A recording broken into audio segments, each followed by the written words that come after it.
muchachos, pues el tema del día de hoy es el mensaje perdido, parte 2.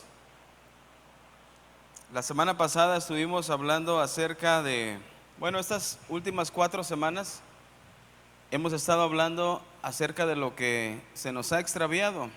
Hemos puesto ejemplos de cosas que hemos perdido, pero también nos hemos dado cuenta que no solamente las cosas se extravían, también las personas en nuestra vida de repente las dejamos de observar, las dejamos de ver, de frecuentar, y también podemos darnos cuenta que nuestras emociones cambian y el ánimo también se extravía, el ánimo se pierde. Nos inscribimos al gimnasio el primer día y llegamos hasta con la botellita nueva, esas de colores, ¿no? La que te dan un mensaje por cada onza que bebes. Entonces, estás tomando agua en el gimnasio, tu primer día, y ya tienes 600 fotos en Instagram, ¿no? El primer día de gimnasio y la primera rutina y etcétera, etcétera. Pero pasa el tiempo, pasa el de los tamales, pasa el del bolillo y se nos olvida el gimnasio y perdemos la motivación por el gimnasio. A veces nos dimos cuenta que la muchacha o el muchacho que nos gustaba, pues ya no le gustamos a nosotros a ellos y se perdió la motivación por hacer ciertas cosas. Y las emociones cambian, el ánimo se pierde. Y en esto estábamos hablando acerca de la predicación, ¿se acuerdan? La semana pasada decíamos, ¿cuándo se perdió tu calidad moral para predicar? ¿Cuándo se extravió tu mensaje de la predicación en tu escuela, en tu trabajo, con los tuyos, con los que te rodean? ¿Cuándo dejaste de hablar lo bueno para convertirte en uno más de los que hablaban solamente vanidades, si bien nos va, o vulgaridades en el peor de los casos? ¿Cuándo dejamos de escuchar las predicaciones del pastor Chuy por escuchar los monólogos de Franco Escamilla? ¿Cuándo empezamos a llenarnos más de cantantes alterados por varios estupefacientes en lugar de estar escuchando la palabra del Señor? ¿Cuándo se perdió todo eso? Nosotros tenemos que mirar y voltear hacia atrás muchas veces con vergüenza para darnos cuenta en qué momento se extravió lo que empezábamos a hacer bien, en qué momento se terminó la motivación, en qué momento se nos terminó lo que algunos denominan el primer amor, o cuándo se acabó ese fuego en el corazón por el Señor. La realidad es de que nunca tiene que perderse el primer amor, ¿sí sabías eso? Y la realidad es de que no se tiene que extinguir el fuego de Dios en tu corazón, esa es una realidad. Decíamos la semana pasada que cuando la mujer que perdió la moneda, que tenía 10 y perdió una, cuando la encontró, hizo una gran fiesta. Bueno, le habló a sus vecinas y les comenzó a decir lo contenta que se sentía por haber encontrado esa moneda que había perdido. ¿Te acuerdas? Entonces, vamos a ver parte de ese tema aún. Y vamos a ver, por favor, el libro de Marcos, capítulo 1. Marcos, capítulo 1, versículo 17. ¿Lo tienes? Dice la palabra de Dios: y Jesús les dijo: venid en pos de mí, y haré que seáis pescadores ¿de qué? De hombres. Vamos a leer también Hechos 1:8. Hechos 1:8, yo sé que algunos sí se lo saben de memoria. Dice, pero recibiréis poder, ¿verdad? ¿Qué van a recibir? Poder. ¿A qué se refiere esto? ¿A qué poder se referirá? Bueno, si tú has leído la palabra de Dios, estaban ellos congregados en un lugar y les dijo el Señor: no se vayan a ir de ahí hasta que venga el Espíritu Santo sobre ustedes. ¿Sí? Ellos ya hacían señales, ellos ya hacían prodigios cuando estaba Jesús. Pero cuando Jesús se iba a ir, si tú te acuerdas de la oración que hizo por sus apóstoles, cuando Jesús se iba a ir, Él oraba al Padre y le decía: yo ruego al Padre para que les envíe otro que esté con ustedes, otro consolador, porque yo me voy a ir y no quiero que ustedes estén solos. Por eso mi Padre va a enviar al Espíritu Santo. Entonces les dijo el Señor Jesús: cuando yo me vaya, ustedes no se aparten y síganse reuniendo entre ustedes hasta que venga el Espíritu Santo sobre ustedes. Entonces van a salir y van a predicar con poder. Y mira, dice Hechos 1:8: pero recibiréis poder cuando haya venido sobre vosotros, ¿quién? El Espíritu Santo. Y me seréis testigos en Jerusalén. ¿Dónde estaban ellos en ese momento? Díganlo fuerte. ¿Dónde estaban los apóstoles en ese momento? ¿En dónde? En Jerusalén. ¿Sale? ¿Estamos bien? Ok. ¿Me van a hacer testigos en dónde? En Jerusalén. ¿En dónde estaban los apóstoles? En Jerusalén. O sea, cuando el Espíritu Santo viniera sobre ellos, iban a comenzar a ser testigos, o iban a empezar a dar un testimonio, una evidencia de la vida de Cristo en ellos, primero donde ellos vivían. ¿Te fijas? Primero iban a dar evidencia en donde ellos estaban. ¿Tú dónde estás la mayoría del tiempo? Aparte del TikTok. En el trabajo. ¿Dónde más? En tu casa, en la escuela. ¿Algo más? Bueno, esas tres son básicas, ¿no? En la casa, en el trabajo, en la escuela, ¿ok? Bueno, cuando viniera el Espíritu Santo sobre ellos, iban a ser testigos allí donde vivían, en Jerusalén. Después de Jerusalén, iban a ser testigos en Judea, después en Samaria y hasta en lo último de la tierra. Lo que nosotros podemos apreciar es que primero nosotros vamos a ser testigos del Señor en Jerusalén. Háganle todos así, en Jerusalén. Primero tú te vas a dar cuenta del poder de Dios en ti, en lo que ya no se te antoja hacer, en lo que ya venciste de hacer. Tú puedes decir: ah, mira, hoy fui a tal lugar y ahora no me compré los cigarros. Órale. Ahora fui a tal lugar y ya no se me antojó la michelada esa con camarones y panditas. Ahora fui a tal lugar y ya no se me antojó ojear ahí o ver en la página ciertas cosas. Todos los pecados están a la vista de todos, pero la palabra de Dios está donde mismo, a la vista de todos. El asunto es de que la carne siempre tiende a ir al mal, ¿te fijas? Pero cuando nosotros nos disponemos en el corazón de seguir a Cristo, entonces Cristo nos manda el Espíritu Santo. Y con el Espíritu Santo comenzamos a dar testimonio en Jerusalén. Después comenzamos a dar testimonio fuera de Jerusalén, en nuestra casa, con los nuestros. La gente de tu casa, los que viven ahí contigo, los que empezamos a conocer ahora en pandemia, ellos, bueno, porque estuvimos la mayoría del tiempo, ¿no? Ahí empezamos a vernos y ellos empezaron a escucharnos. Cuando empezamos ya en las cosas del Señor cada día más, nuestros cambios eran más evidentes. Los problemas seguían llegando igual, pero los cambios, la manera en los que recibíamos el problema y los enfrentábamos, ya eran distintos. Ya no era el sumergirnos en el alcohol o sumergirnos en las drogas para evitar las realidades, o sumergirnos en las redes sociales y comenzar a decir todo lo que nos gustaría hacer que no somos. Ya no nos comenzamos a hacer así.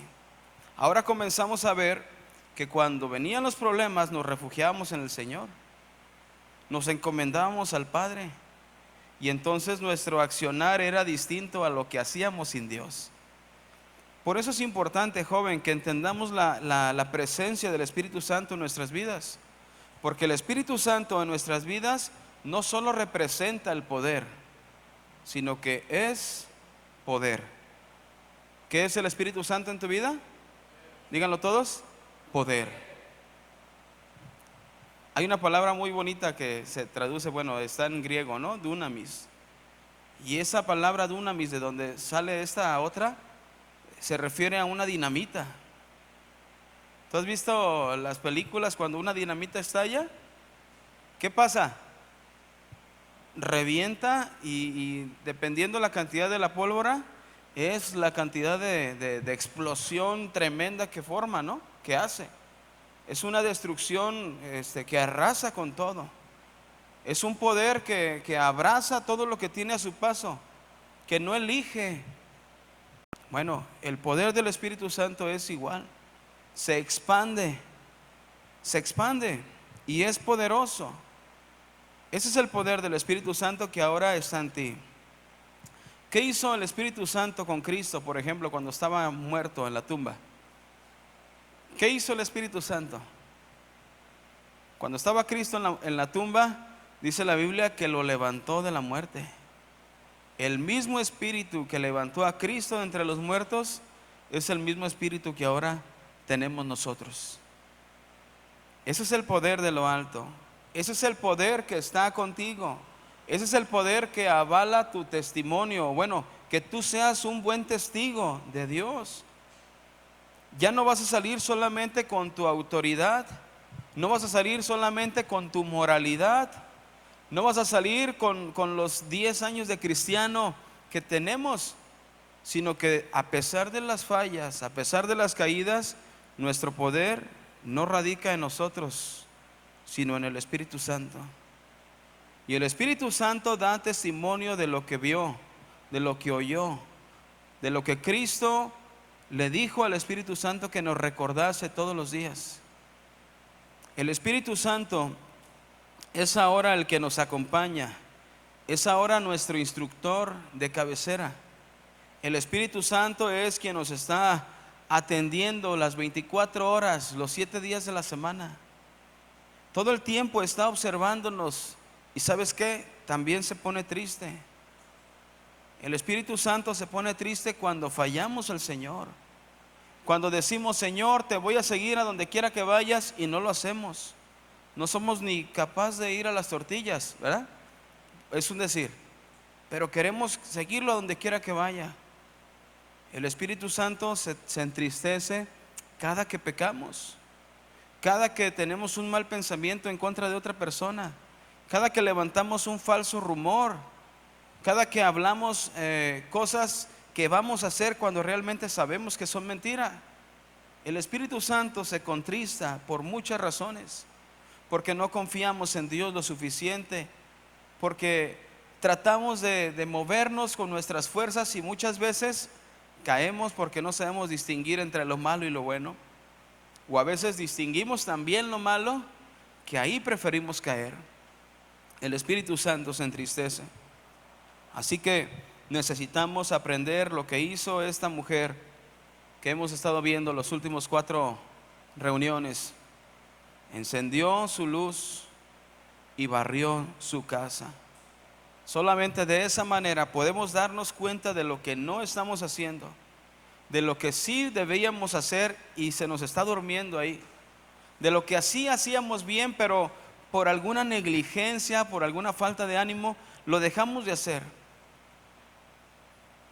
Así que para recuperar lo perdido, debemos reflexionar en estos 2 textos que acabamos de leer, Marcos 1:17 y Hechos 1:18. El Señor nos ha llamado para ser pescadores de hombres, pero el Señor nos ha embestido con su poder.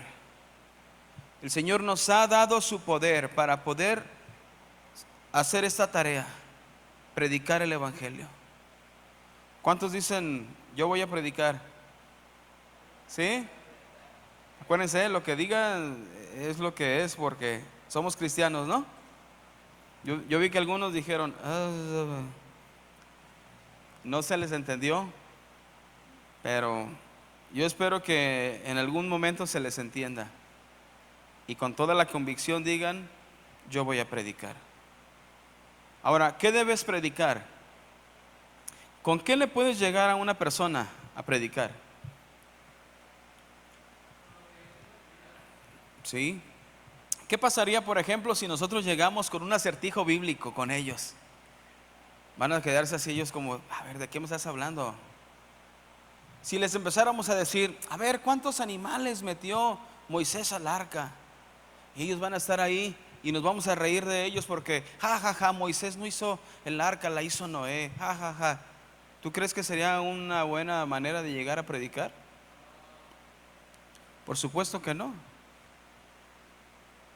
No podríamos llegar con alguien haciéndole sentir que no sabe nada de lo que tú ya sabes algo. Porque si tú dices saber algo, tienes que mostrar con humildad y con mansedumbre el camino que él debe seguir. No sé si me doy a entender. No podríamos llegar y comenzar a hacer un alarde teológico con ellos. No podríamos llegar y empezar a hacerles preguntas que tal vez ellos no van a saber responder. No podríamos llegar con ellos y empezarlos a bombardear con textos bíblicos en los que solamente se está atacando al pecado y ellos no saben ni de qué les estás hablando porque ni siquiera saben que son pecadores. No podríamos llegar con con unas palabras tan elevadas que parece misticismo y cosas medias oscuras. No podríamos llegar y decirle, ¿cuál versión bíblica lees tú? ¿La de Dios o la del diablo? Porque muchos interpretan que la versión de Dios es la Reina Valera y ya. No podríamos llegar y decirle, ¿tú a qué denominación perteneces? Porque tendríamos en ese momento un pensamiento sectarista que nos está diciendo que solamente los que vienen a esta iglesia son salvos, cuando la Biblia enseña que todo el que invoque el nombre de Dios, ¿verdad? ¿Tú crees que nada más los cristianos son salvos? Mira, a veces ni siquiera los que son de una iglesia cristiana son salvos. Y a veces del lugar donde menos tú te lo esperes, allí hay salvos de Dios. No porque Dios los haya escogido arbitrariamente, sino porque Dios es fiel a su palabra. Y su palabra dice que todo aquel que crea que Jesucristo es el Señor será salvo. Así que tenemos que comenzar a renovar nuestro pensamiento, ¿no crees? No solamente los de aquí son cristianos, no solamente los cristianos evangélicos son los cristianos de veras, no solamente cristianos evangélicos, bueno, y los bautistas, bueno, los apostólicos y los bautistas, y no escojamos nosotros porque el juez es Dios, ¿verdad? Nosotros tenemos la encomienda de ir y predicar. ¿Qué debemos predicar entonces? Dice Primera de Pedro, capítulo 4, verso 11.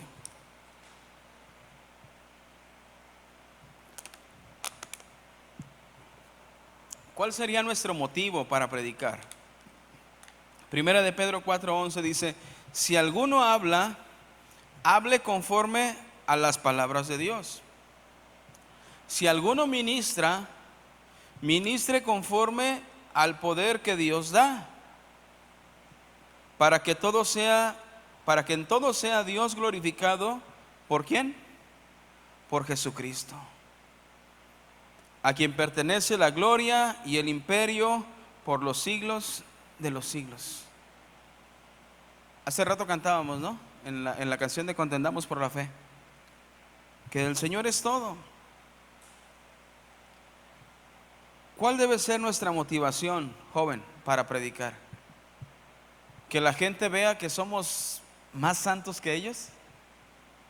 ¿Que los jóvenes que nos escuchen se sienten mal porque ellos hablan muy mal, solo hablan vulgaridades, y uno, como ya es más finulis, pues uno ya no habla esas vulgaridades? No, no se trata de quién es más fifí o quién es más del vulgo. Se trata de que la motivación sea la correcta. Y la motivación para predicar es para que en todo sea Dios glorificado. Vamos a decirlo en voz alta, ¿sale? Para que en todo sea Dios glorificado. ¿A qué se estará refiriendo cuando decimos para que en todo? ¿En qué? ¿Habrá algo que salga de esa palabra que no lo incluya? No. Para que en todo lo que hagamos, fíjate que está hablando de las palabras, el que ministra, bueno, los que predican, tienen que predicar para que en esa predicación sea Dios glorificado. ¿Tú te vas a privar de hacer algo malo? Ok, te vas a privar de hacer algo malo para que Dios sea glorificado. Tú ya no vas a aceptar irte a escondidas con fulano, con mangano, a hacer cosas que no le agradan al Señor. ¿Para qué o por qué?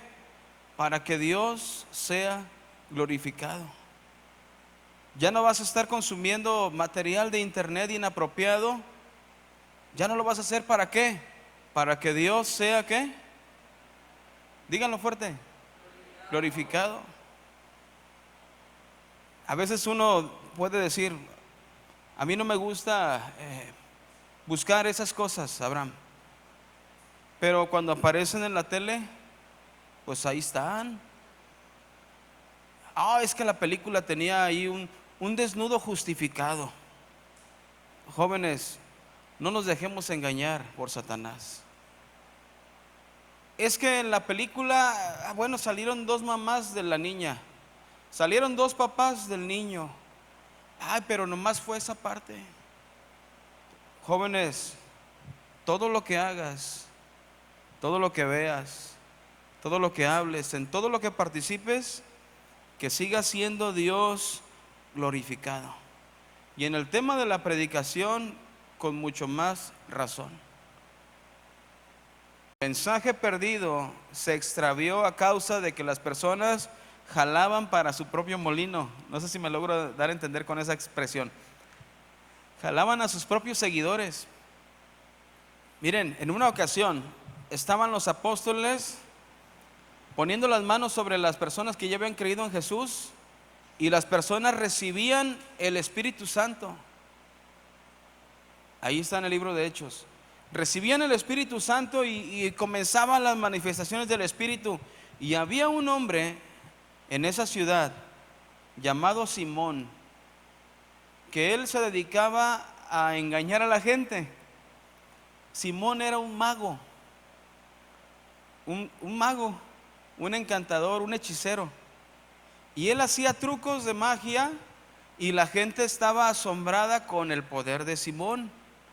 Entonces Simón se va hacia los apóstoles y les dice: oigan, les compro ese truco, les compro eso que ustedes hacen, enséñenme cómo se hace eso, para que también cuando yo ponga las manos sobre de esas personas pase lo mismo. ¿Y qué creen que le dijo Pedro?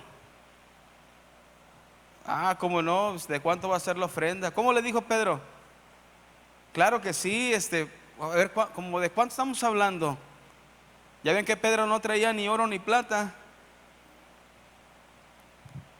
Los apóstoles necesitaban recursos, ¿verdad? Una ofrendita no cayera mal. Pero Pedro, al ver la intención de este hombre, le dijo: vete al infierno tú y tu dinero. Imagínense lo que le dijo el hermano Pedro: vete al infierno tú y tu dinero. ¿Quién te dijo que podías comprar al Espíritu Santo? ¿Quién te dijo que podías pagar por el Espíritu Santo? Miren, jóvenes, eso se ha convertido en un hazmerreír para el mundo, de ver cómo las personas en el nombre de Dios trafican con el poder del Señor.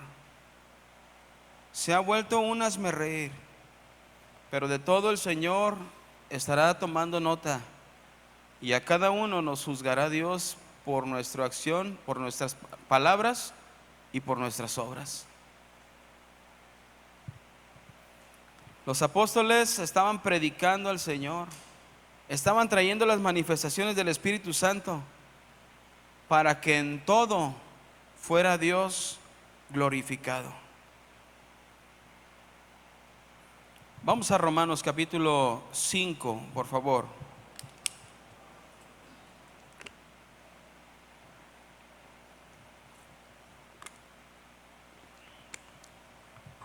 Para que nosotros sepamos lo que tenemos que predicar, tenemos que considerar lo siguiente. Romanos 5:10. ¿Lo tienen? Dice, porque si siendo enemigos, ¿siendo qué? Enemigos. ¿Quiénes eran enemigos? Levante su mano. Éramos enemigos de Dios. ¿Sí sabían? Si siendo enemigos fuimos reconciliados con Dios por la muerte de su Hijo, mucho más estando reconciliados seremos salvos por su vida. Y no solo esto, sino que también nos gloriaremos en Dios por el Señor nuestro, por el Señor nuestro Jesucristo, por quien hemos recibido ahora la reconciliación. Digan todo reconciliación. Reconciliación. ¿Qué recibimos de Dios? Reconciliación. Si siendo enemigos fuimos reconciliados. ¿Por qué fuimos reconciliados? Porque Dios dijo, bueno, no tienen dinero para pagar, que no paguen, se los perdono. ¿Dijo así Dios? Mira, el pago del pecado es la muerte, ¿se acuerdan? Era necesaria la muerte para que fuera consumado el pago. No podía morir un ángel por nosotros, porque ellos no son como nosotros, no tienen un cuerpo. No podía morir un apóstol por nosotros, porque ellos fallaban y tenían pecados. No podían morir un profeta por nosotros, porque igual hemos visto algunos acontecimientos de los profetas, ¿se acuerdan? También tenían pecado y fallaban. No podían morir ellos por nosotros. Tenía que morir alguien que fuera justo, sin mancha, así como el cordero que era representado en el Antiguo Testamento. Y el único que pudo venir y representar así el cordero, pues era Jesucristo mismo. Jesucristo, siendo en forma de Dios, dice que no estimó ser igual a Dios como algo a que aferrarse. No estimó ser Dios para decir, no, pues yo cómo voy a morir por ellos, sino que se despojó de su divinidad y se hizo hombre y entró al vientre de una mujer. ¿Se acuerdan de esa historia, no? Mira, el Dios infinito, el Dios que es espíritu, que no lo podemos contener en ninguna de estas habitaciones que llamamos iglesia o congregación. El Dios que no puede ser limitado a solamente estar en un lugar, sino que Él está en todas partes. Por amor a nosotros, se redujo hasta hacerse un solo hombre. Y se redujo tanto que habitó el vientre de una mujer. Y ese fue su hogar, para reconciliarnos. ¿Qué quiere decir reconciliar? La palabra reconciliar viene del griego katalazo, así como suena, katalazo, y significa cambiar mutuamente. ¿Qué significa reconciliar? Cambiar mutuamente.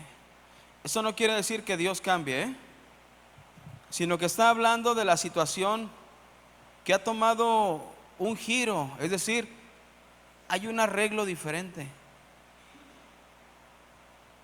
El Señor nos reconcilió, ya no fuimos sus enemigos. Ahora eso tomó un giro por causa del pago que dio Cristo, y ahora nosotros somos considerados hijos y amigos de Dios. ¿Cuál es la diferencia que existía entonces? Salmos capítulo 99, verso 9. La principal diferencia y más aplastante que encontramos entre Dios y los hombres, la vamos a ver aquí, dice Salmos 99, 9. Exaltad a Jehová Dios nuestro y postraos ante su santo monte, porque Jehová Dios es, ¿qué es? Santo. ¿Y el hombre cómo es? Nuestro Dios es santo. ¿Y el hombre cómo es? Nosotros no le llegamos a la santidad de Dios. Apocalipsis 4:8. Y los 4 seres vivientes tenían cada uno 6 alas, y alrededor y por dentro estaban llenos de ojos, y no cesaban día y noche de decir: Santo, santo, santo es el Señor Dios Todopoderoso, el que era, el que es y el que ha de venir. Lo que podemos apreciar entonces, jóvenes, es de que Dios es santo, mientras que el hombre está atiborrado, lleno hasta las manitas de pecado. Estamos llenos de pecado y nuestro Dios es santo. La gran distancia que separa a Dios de los hombres es debido a lo que Dios aborrece. Dios aborrece el pecado.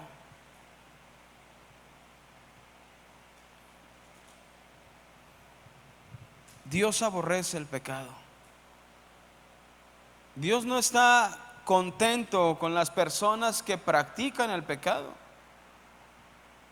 Pero el hecho de que no esté contento con las personas que practican el pecado no significa que Dios odie a las personas, como algunos piensan.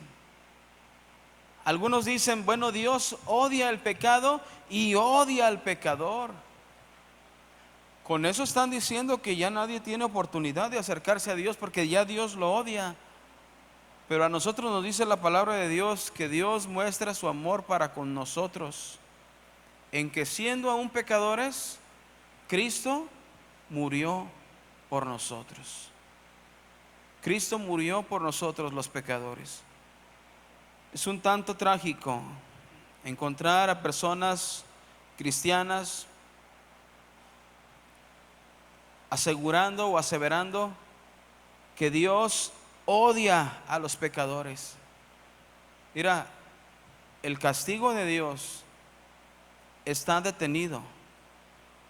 Y si el Señor sí aborrece el pecado, también es claro que el Señor, teniendo misericordia, no ha destruido a todos los que practican el pecado, sino que está dándoles tiempo para que se arrepientan. Algunos tienen muchos años asistiendo a una iglesia cristiana y continúan pensando que no va a llegar su juicio. Pero jóvenes, todos necesitamos a Dios. Los años en la iglesia no son como las primarias modernas, de que no pueden reprobar, pásenlos de año, pásenlos de año.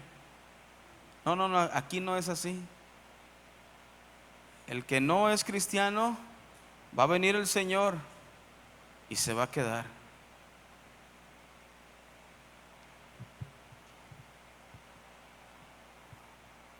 Todo lo que hagamos, todo lo que prediquemos, decía 1:11 que leímos, tenemos que hacerlo bien para que en todo Dios sea glorificado. Para que en todo sea Dios, ¿qué? Glorificado. Proverbios capítulo 11, versículo 20.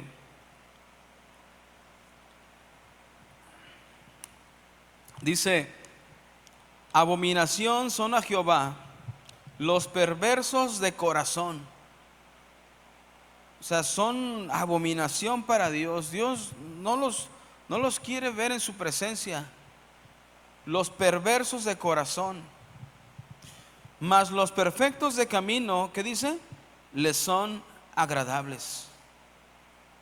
Salmos capítulo 7, versículo 11 y 12. Dice: Dios es juez justo. ¿Quién es justo? Dios. Lo que tú y yo podamos llegar a pensar de alguien, eso sale sobrando. El que es justo en sus juicios es ¿quién? Dios. Hasta ahí vamos bien, ¿verdad?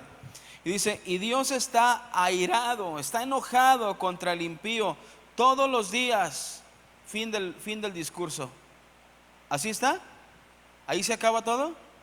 Dios está enojado contra los impíos todos los días. Eso nos dicen.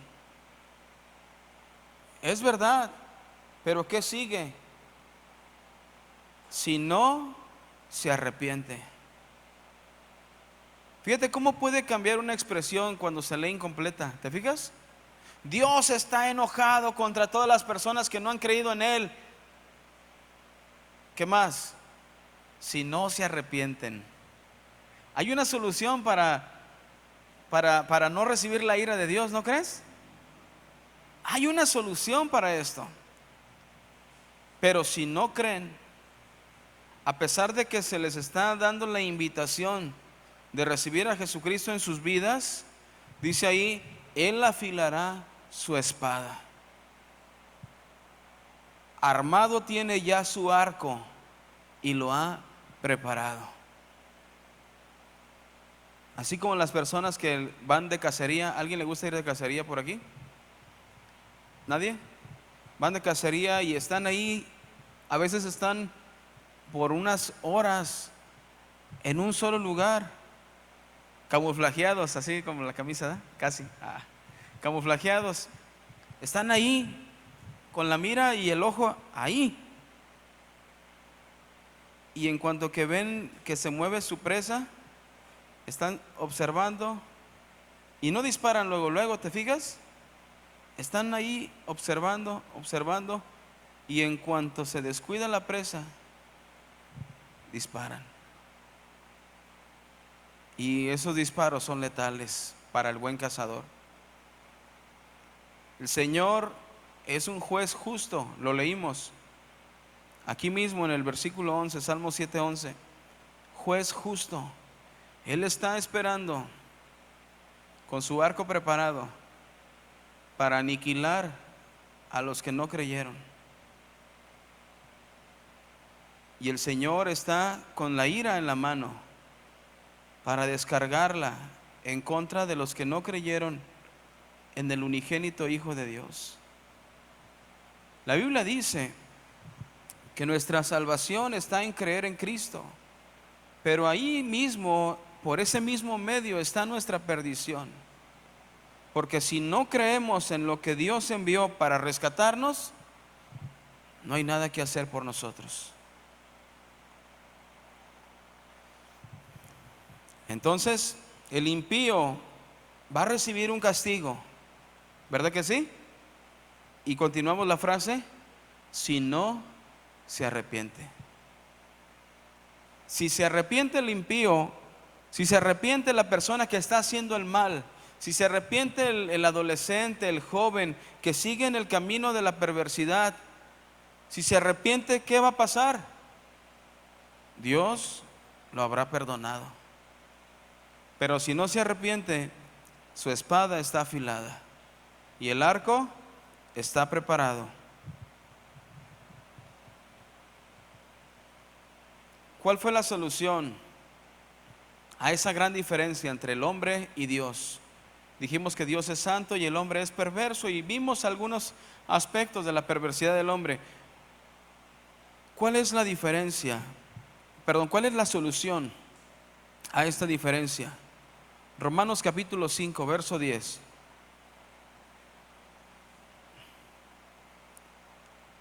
Lo leímos, ¿verdad? Porque si siendo enemigos fuimos reconciliados con Dios, ¿por qué?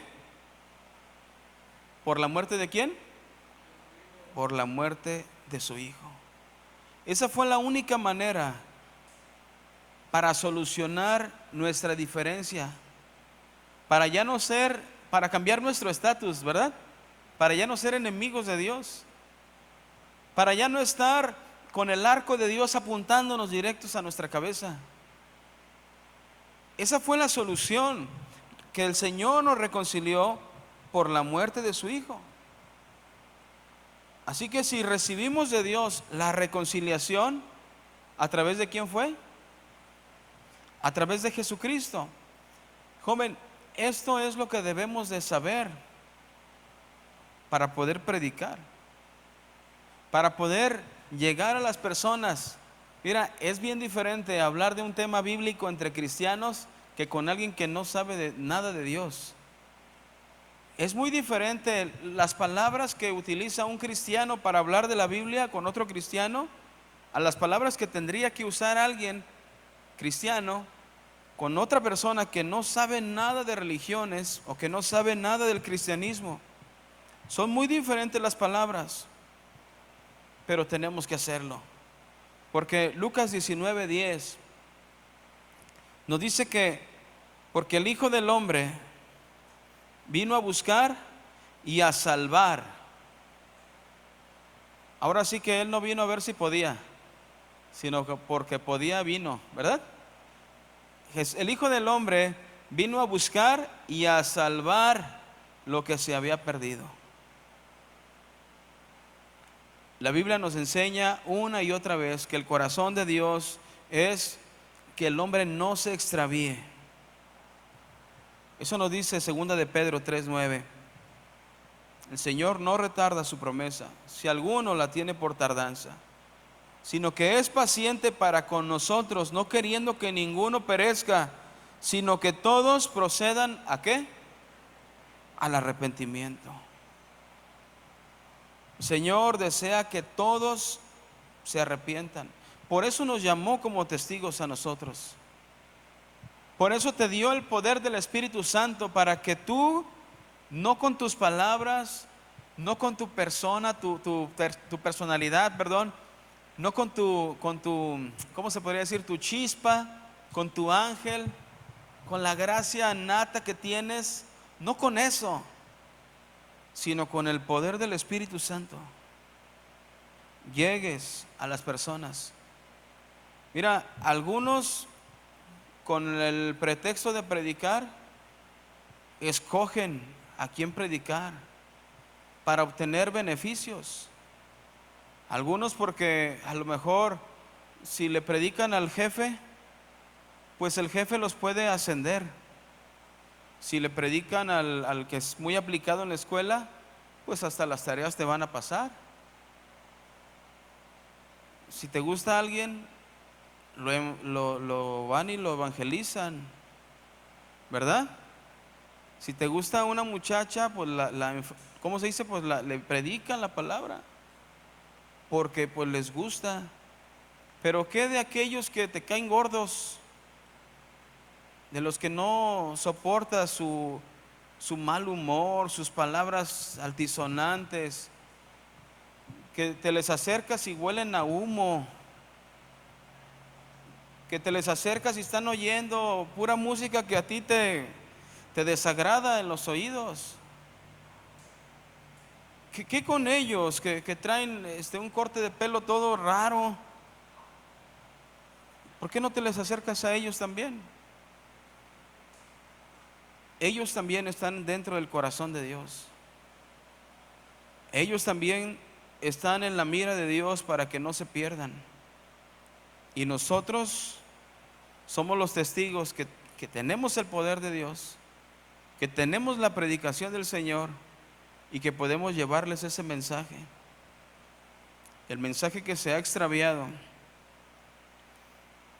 Tenemos que decirle a las personas que Dios quiere que todos se arrepientan, que Dios no se asusta de los pecados de las personas, no se asusta de los fracasos de las personas.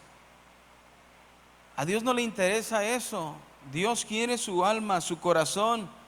Cuando ellos vengan arrepentidos a Dios, Dios no los va a rechazar, porque para eso mandó a Cristo, para que nos recibiera a todos por igual. El mensaje perdido, joven, el mensaje que se ha extraviado por temor, por falta de testimonio, etcétera, etcétera, Satanás está ganando la delantera,